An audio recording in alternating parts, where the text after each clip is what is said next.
Mark Few's four-word answer about Mario Saint-Supéry tells us all we need to know about his role this upcoming season.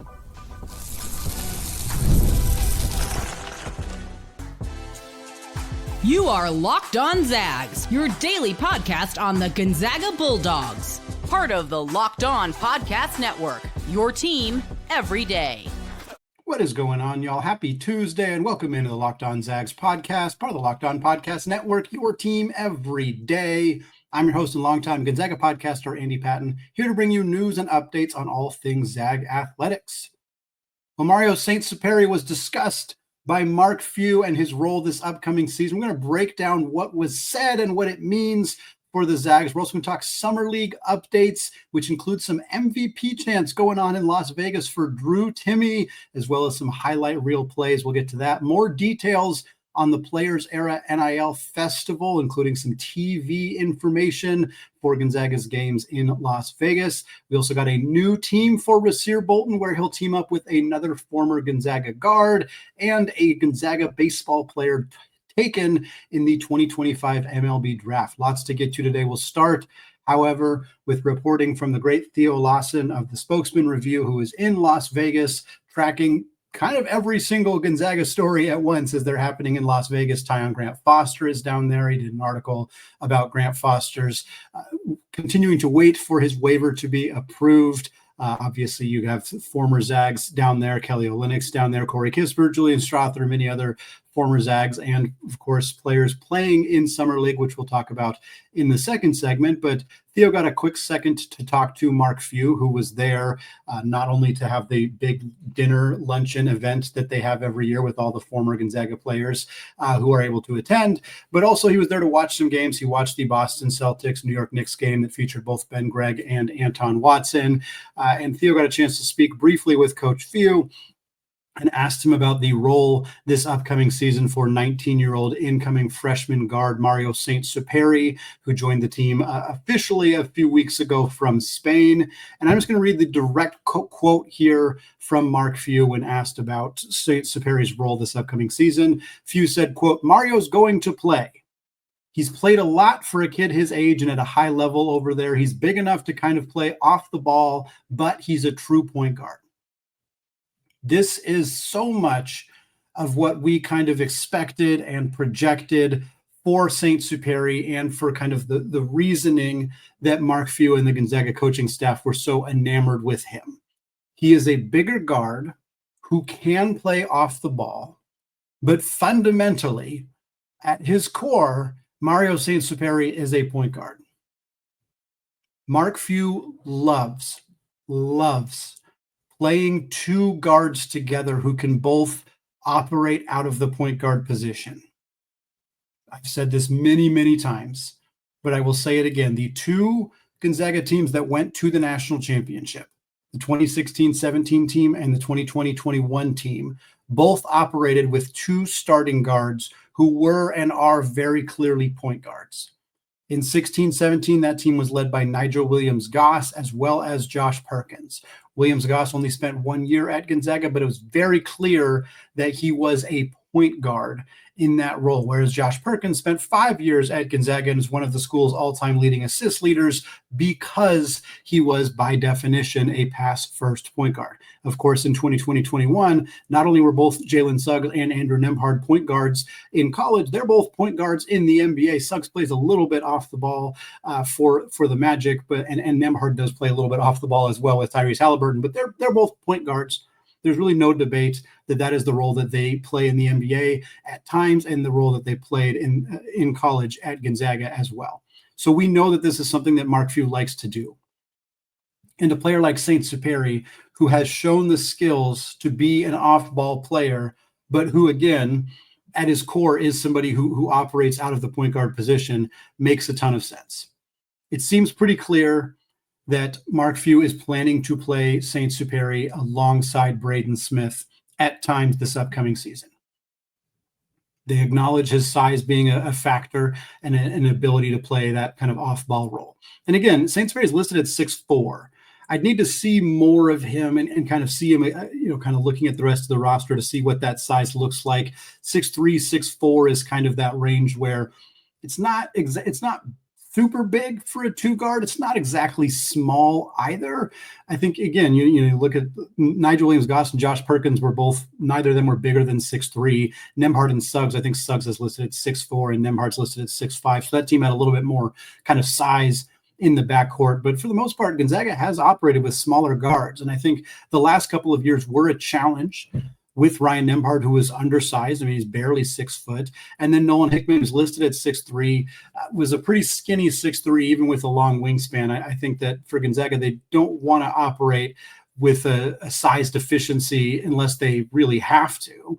But I think that the have to here is less, we don't have any other options, so we're going to have to play Saint-Supéry at the 2, but more so, if he's just clearly the best player, if he's the better option to play minutes, Mark Few's not going to say, well, we're going to play Emmanuel Innocente over you because he's a little bit bigger. Like, that's not going to be the mindset here. And I think the two guard position is expected to be held by Adam Miller. The transfer is coming in from Arizona State, who's also only about 6'3" and actually built fairly similarly to Nolan Hickman. So I think Saint-Supéry might be as big or bigger than Adam Miller potentially. Miller is nobody's questioning whether he's a point guard or not. He's not. That's not the position that he plays. He is a floor spacing two guard who can attack the rim and score in transition, but is not going to be asked to facilitate the offense for Gonzaga. So I think you are going to see some opportunities for Saint-Supéry to play off the ball, especially early in his career as he kind of gets acclimated to what the point guard is asked to do in Gonzaga's system, how to run this offense.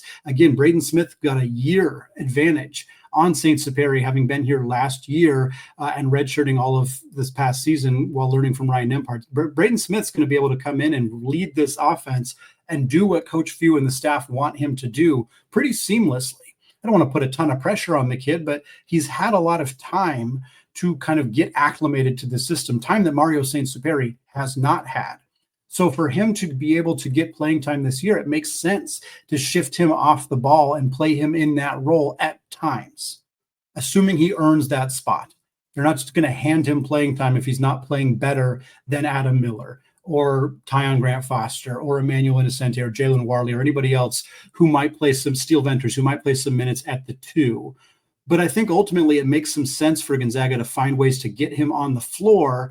And if that does happen in a situation where he's playing alongside Braden Smith, it sure feels like Mark Few is going to be comfortable with that based on Saint-Supéry's experience and his ability to he's already played with older players and potentially his ability to maybe more quickly learn that role while still adjusting to the point guard role.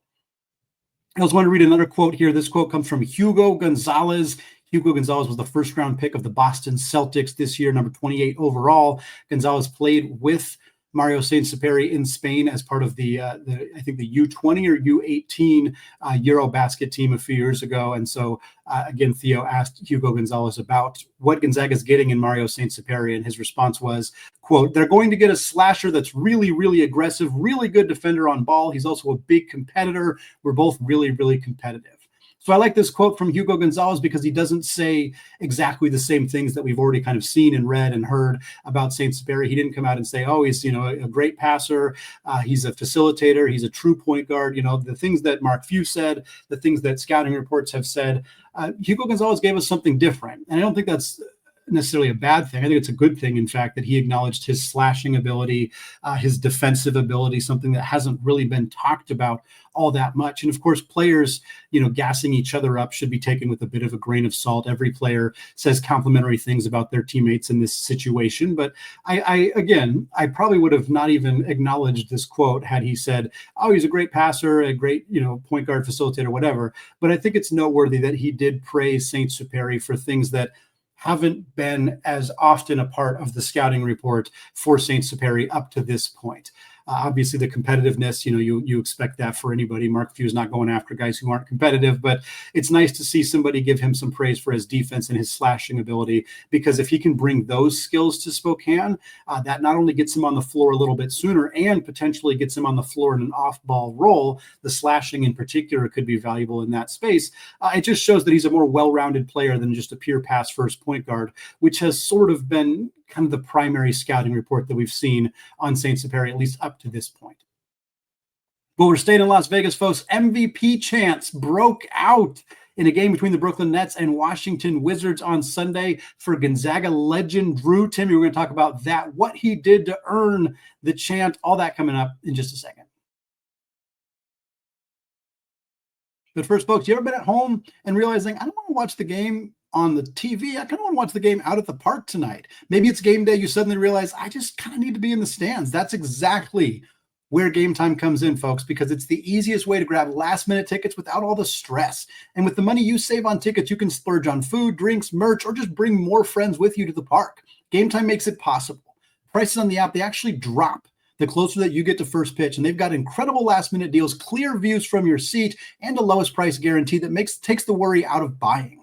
Gametime is the official ticketing partner of Locked On MLB, making it easy to browse the app for any exciting upcoming MLB games. Or if you're like me, you love minor league baseball, the Spokane Indians hosting the Hillsboro Hops. That's my hometown team, July 29th at Avista Stadium in Spokane. You can get tickets right down the first base line for just $19 a pop. So take the guesswork out of buying tickets by using Gametime. Download the Gametime app now, create an account, and use code LOCKEDONCollege. You'll get $20 off your first order. Buy one, get one free tickets to a Spokane Indian games if you use code LOCKEDONCollege on the Gametime app. Terms apply. Download the Gametime app today, folks. Last minute tickets, lowest prices, guaranteed. All right, folks, segment 2, still Andy Patton, still Locked On Zags podcast, and we're staying in Las Vegas. Instead of talking about the good quotes from Mark Few and Hugo Gonzalez about new Gonzaga guard Mario Saint-Supéry, we're going to talk about the action going on the floor at the Thomas & Mack Center, the home of UNLV, where Las Vegas Summer League is taking place. And on Sunday, Drew Timme, suiting up for the Brooklyn Nets, his second game of this Summer League season. He went crazy, 30 points for Drew, along with 5 rebounds, 3 assists. He shot 11 of 17 on his 2-point attempts, 2 of 7 from 3, and he brought the literal house down on Sunday. The crowd was going crazy, giving him MVP chance for Summer League MVP. He was unable to lead Brooklyn to a win over this Washington club, but it sure wasn't for a lack of effort on Drew's part. He had some highlight reel plays. If you haven't seen the clip yet, and I'm not sure how you haven't, because you're somebody who listens to a Gonzaga podcast in mid-July, which probably means you're somebody who's pretty well plugged in to what's going on with this program and their recent graduated players. And Drew Timme, on a single possession in this game, he caught a pass from a guard who was then going to come off of a screen around him. He delivered the pass by bouncing it between his legs.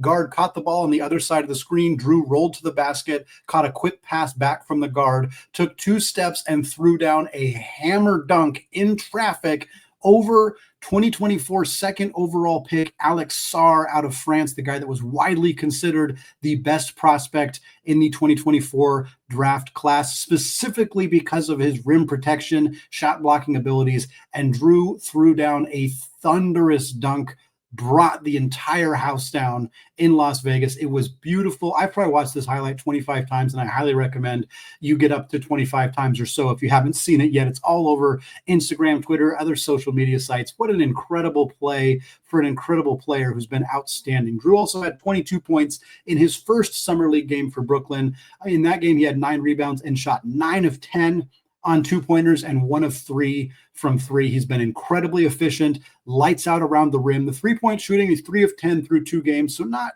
great, but also not terrible. He's one make away from being 40% from 3, so it's not like he's been all that bad in that space. And after the game, Drew said it felt like college again. Sure, 30 points, highlight reel plays, crowd shouting MVP.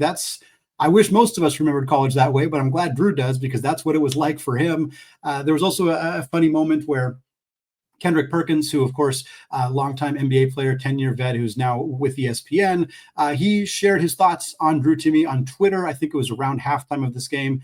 His direct quote on Twitter, he said, quote, "Drew Timme should be on somebody's roster getting quality minutes, and I mean in the rotation heavy."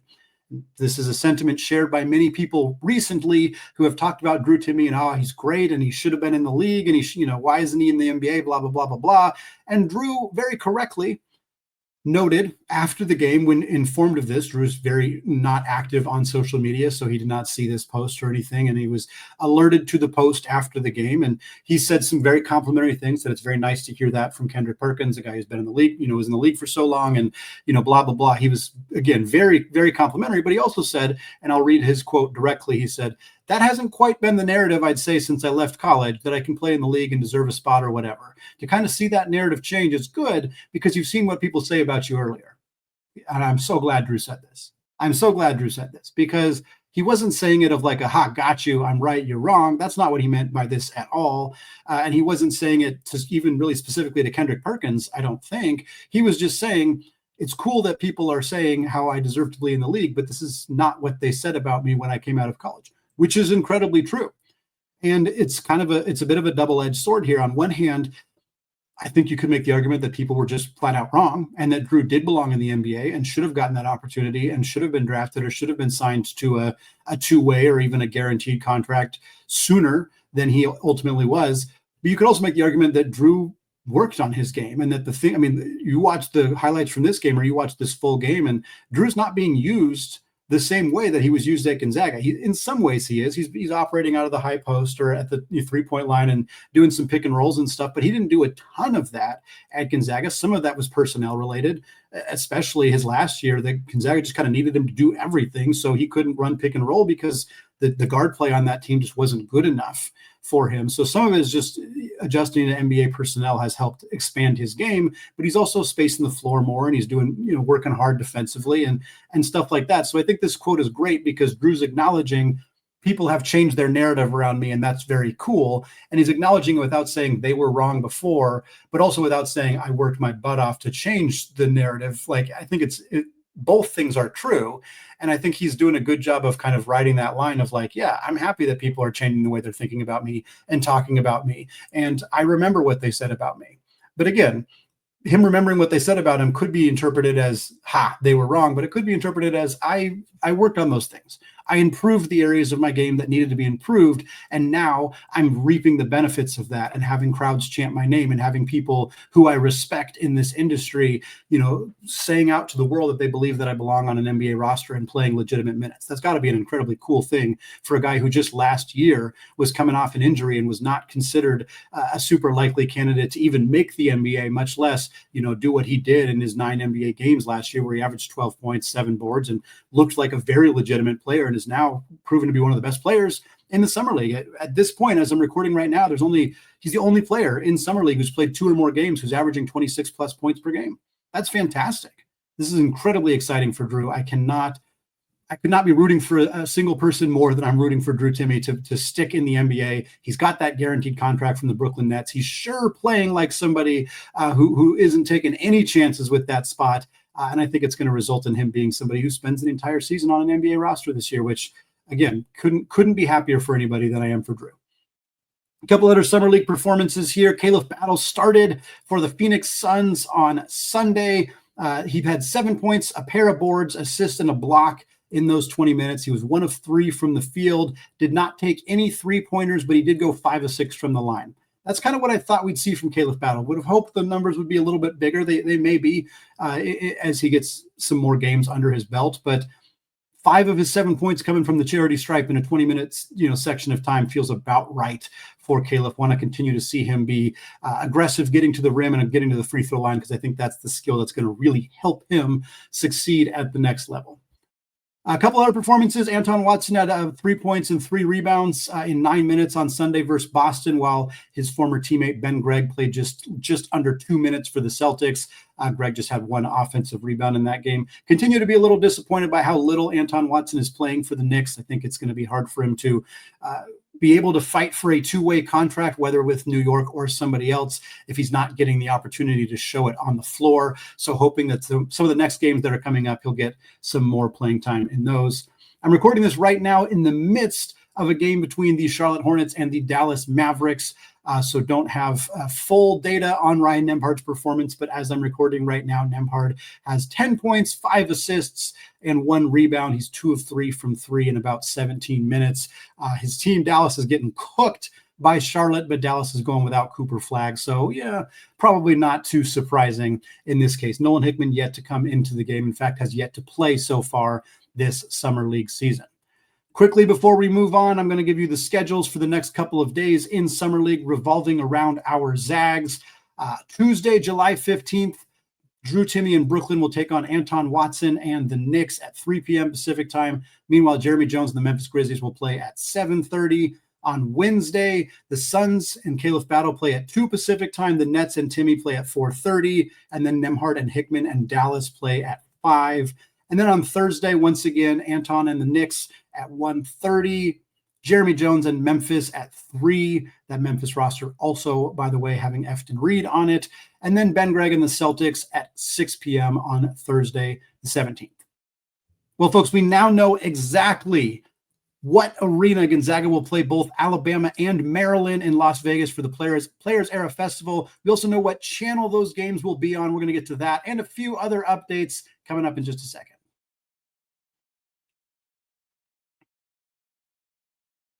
All right, folks, segment 3, still Andy Patton, still Locked On Zags podcast, closing out the show with a couple updates. We got an update on Rasir Bolton. We got an update on the MLB draft. We're going to get to that, but first, some details for the Players Era Festival have been announced. For those of you who missed it, we talked about this last week. We know that Gonzaga will be facing the Alabama Crimson Tide and the Maryland Terrapins in their first 2 games in the Players Era Festival in Las Vegas, November 24th and November 25th. Their third and final game will be on November 26th, and the time and opponent will be determined based on how they do in those first 2 games. We also know that both games will be at 6:30 p.m. Pacific time, again on the 24th of November and the 25th of November. That's all the details we had at the time. Now it has come out that there's a few additional details for us to know about this event. Specifically, both of Gonzaga's games will be played at the MGM Garden Grand Arena in Las Vegas. This is where Gonzaga played USC a few years ago, and Bronny James was on that USC roster. So it's a quality arena in Las Vegas, part of the MGM Grand, of course. So that's really cool that they got a chance to play in that arena for those 2 games. Their TV deals: the first game against Alabama will be on TNT, and the game against Maryland will be on True TV. So it's a little bit of a preview for the NCAA tournament where you got to have TNT, TBS, True TV. Also, all of these games will be available to stream on HBO Max. So if you have HBO Max, you are good to go to watch these and any of the other games in the Players Era Festival. If not, you got to make sure you got a package that has both TNT and True TV in order to be able to watch both these games. It's also been reported via Jeff Goodman of the Field of 68 that the winning team will get $1 million. We already knew that. Every team is getting $1 million in NIL funds, and then the winning team will also get an additional $1 million. But outside of that, there are payouts for finishing second, third, or fourth in this event as well. Second place will reportedly get $500,000. Third place will get $300,000, and fourth place will get $200,000 in NIL funds, which the school can divvy up however they see fit with that money. And again, after your first 2 games, all the teams that are 2-0 will be added to a winner's bracket and will be organized based on your point differential, total points scored, points given up. They'll use those metrics to evaluate. So for Gonzaga, you want to not only go 2-0, which is going to be tough against Bama and Maryland, you want to have a good enough point differential to be among the top 4 teams in this 16-game field or 18-team field to put yourself in a position to compete for first. If you're one of the top 4 teams and you're either playing for the championship or you're playing for third place, you at least know you're going to get some extra money. Worst case, you finish 4th and you still get that $200K. But obviously, it'd be great to finish first, not only to have had a very successful run in Las Vegas and establish yourself as a legitimate contender, but to do so with an extra $1 million in your pocket. That's a pretty good way to spend Thanksgiving week. I'll tell you what. A couple more quick things here. Rasir Bolton has signed a new contract overseas. He has signed a 2-year deal with Napoli Basket in Italy, part of the top Italian league since the 2020-21 season. So a relatively new program at the top level of Italian basketball. And Rasir Bolton's going to be teammates with a former Gonzaga guard, one we mentioned earlier, Kevin Pangos. Pangos and Bolton playing together in Italy. That's going to be really fun. That's a fun backcourt pairing. If you think about like old school Zag, newer school Zag, these guys did not overlap. They didn't even really come that close to overlapping in their college careers.